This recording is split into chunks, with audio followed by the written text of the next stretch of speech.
Price Lord. கர்த்தர் நல்லவர். இந்த வீடியோவின் மூலமாக உங்களை சந்திப்பதில் ரொம்ப சந்தோஷம். இன்றைக்கு நாம் ஒரு வசனத்தை தியானிக்க போகிறோம். சங்கீதம் 62ஆம் அதிகாரம் 5வது வசனம். என் ஆத்மாவே தேவனையே நோக்கி அமர்ந்திரு, நான் நம்புகிறது அவராலே வரும். எனக்கு அன்பானவர்களே, இந்த வீடியோ பார்த்து கொண்டிருக்கிற நான் உங்களுக்கு சொல்லுகிறேன், கர்த்தர் நல்லவர். நாம் நம்புகிறது அவரிடத்திலிருந்து வரும். அதாவது நம்முடைய எக்ஸ்பெக்டேஷன், நம்முடைய எதிர்பார்ப்பு நம்ம மனிதர்கள் மேலே வைக்கிறோமா, இல்லை உலகத்தின் மீது வைக்கிறோமா, யார் மீது வைத்து கொண்டிருக்கிறோம்? இல்லை சொந்தக்காரனை நம்புகிறோமா, இல்லை அசலாரை நம்புகிறோமா?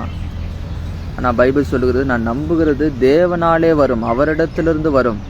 அவர் நமக்கு நம்முடைய உதவிகள், நம்முடைய ஒத்தாசைகள் எல்லாமே அவரிடத்திலிருந்து நாம் எதிர்பார்க்க கற்றுக்கொள்ள வேண்டும். பாருங்கள், கர்த்தர் நமக்கு தேவையானதை செய்வார். அவர் நம் தேவைகளை சந்திப்பார். அவர் நம்மை பலப்படுத்துவார். அவர் நம்மை உயர்த்துவார். அவர் நம்மை ஆசீர்வதிப்பார்.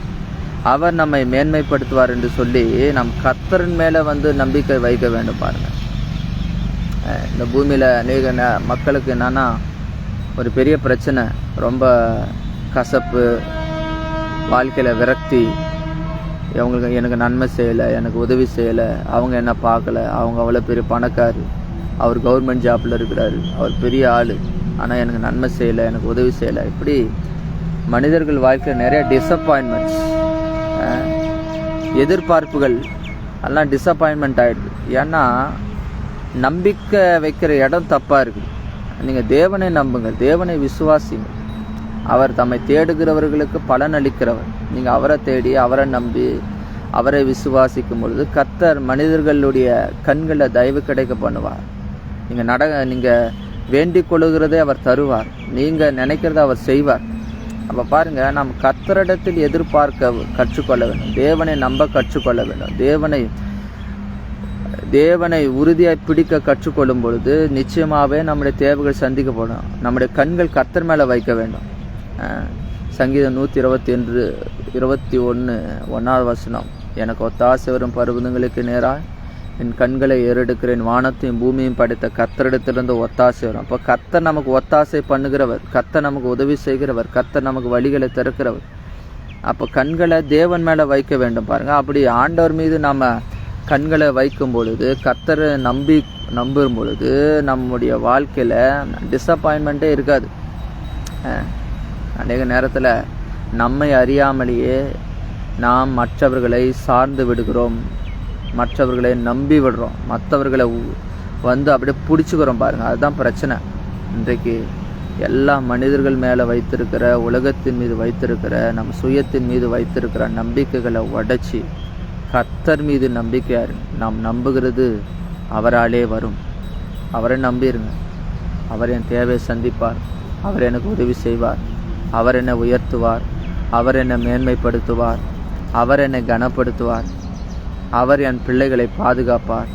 அவர் எனக்காக யாவற்றையும் செய்து முடிப்பார். அவரால் செய்ய முடியாத காரியம் ஒன்றுமில்லை. அப்படி சொல்லி நம்ம கர்த்தரை நம்பி கர்த்தரை சார்ந்து கொள்ளும் பொழுது நம்ம வாழ்க்கையில் நிச்சயமாக அவரை நம்புகிறவர்கள் வெட்கப்பட்டு போவதில்லை. அதான் சங்கீதம் 34ஆம் அதிகாரத்தில் சொல்லப்படுது. அவர்கள் அவரை நோக்கி பார்த்து பிரகாசம் அடைந்தார்கள், அவர்கள் முகங்கள் வெட்கப்படவில்லை. அப்போ கர்த்தரை நம்புகிறவருடைய முகங்கள் ஒரு நாளும் வெட்கப்பட்டு போகாது. உங்கள் முகங்கள் வெட்கப்பட்டு போகவே போகாது. பாருங்கள், என் ஜனங்கள் ஒருபோதும் வெட்கப்பட்டு போவதில்லை என்று வேதம் சொல்வது. அப்போ ஆண்டவரை நம்புவோம், ஆண்டவரை சார்ந்து கொள்ளுங்கள். ஆண்டவரை எல்லா நேரத்திலும் அவரை உறுதியாய் பிடியுங்கள். அவரை நம்பி அவரையே சார்ந்து வாழும் பொழுது நம்முடைய வாழ்க்கையில் நிச்சயமாகவே ஜெயமும் ஆசீர்வாதமும் வெற்றியும் வாழ்வும் உண்டாகும். நம்ம வாழ்க்கையில் தோல்வி என்பதே இருக்காது. ஆனால் தொடர்ந்து நாம் கர்த்தரை விசுவாசிப்போம். நீங்கள் நம்புகிறது அவரிடத்திலிருந்து வரும். So no disappointments. மனிதர்களை நம்பி, உறவுகளை நம்பி லைஃப்பில் ரொம்ப ஏமாற்றத்துக்குள்ளே போயிடாதீங்க. உங்களுக்கு உதவி செய்கிறவர் தேவன் மாத்திரமே. உங்களை கைப்பிடித்து தூக்குகிறவர் தேவன் மாத்திரமே. உங்கள் கடன் பிரச்சனையிலிருந்து உங்களை வெளியே கொண்டு வருகிறவர் தேவன் மாத்திரமே. உங்களுக்காக யாவற்றையும் செய்து முடிக்கிறவர் தேவன் மாத்திரமே. இக்கட்டில் மனுஷனுடைய உதவி விருதா என்று வேதம் சொல்லுது. அதே அதிகாரத்தில் பார்க்கும் பொழுது மேல் மக்களும் மாயை, கீழ் மக்களும் மாயை, அவர்கள் மாயையிலும் லேசானவர்கள், இப்படி பல காரியங்களை அப்படியே பார்க்குறோம் பாருங்கள். ஏன் அதெல்லாம் எழுதப்பட்டிருக்குதுன்னா, மனிதனை நம்ப முடியாது. அதனால் கர்த்தரை நம்புங்கள், நீங்கள் செழிப்பீர்கள். கர்த்தரை நம்புகிறவனும் செழிப்பான். அவன் வாழ்க்கை செழிப்பாக இருக்கும், உங்கள் வாழ்க்கை ஆசீர்வாதமானதாக இருக்கும். மனுஷனை நம்புகிறவன் சபிக்கப்பட்டவன் என்று வேதம் சொல்லு. எவ்வளோ மோசமாக எழுதப்பட்டிருக்கு பாரு, சபிக்கப்பட்டவன். ஆனால் கர்த்தரை நம்புகிறவனோ செழிப்பான். கர்த்தரை தன் புயபலமாக்கி கொள்ளுகிறவன் பாக்கியவான். மனுஷனை தன் புயபலமாக்கி மனுஷனை மேன்மைப்படுத்தி மனுஷனை சார்ந்து கொள்ளுகிறவன் சபிக்கப்பட்டவன். ஏன்னா அவன் வாழ்க்கையில் ஒரு உயர்வையும் மேன்மையும் பார்க்கவே முடியாது பாருங்கள். இன்றைக்கு நீங்கள் கர்த்தரை நம்புவீர்களானால் செழிப்பீர்கள், ஆசீர்வாதமாக இருப்பீர்கள். எல்லா காரியத்திற்கும் தேவனை நம்புவோம், தேவனை உறுதியாய் பற்றிக்கொள்வோம். நிச்சயமாக நம்முடைய வாழ்க்கையில் அற்புதங்கள் நடக்கும், அதிசயங்கள் நடக்கும், காரியங்கள் வாய்க்கும், அற்புதங்களை கர்த்தர் செய்வார். நாம் இன்னொரு வீடியோவின் மூலமாக நாம் சந்திக்கலாம். கர்த்தர் நல்லவர். தொடர்ந்து ஆண்டவரை உறுதியாய் பற்றிக்கொள்ளுங்கள். கர்த்தர் உங்கள் வாழ்க்கையில் பலத்த காரியங்களை செய்வார். ஆமென், ஆமென்.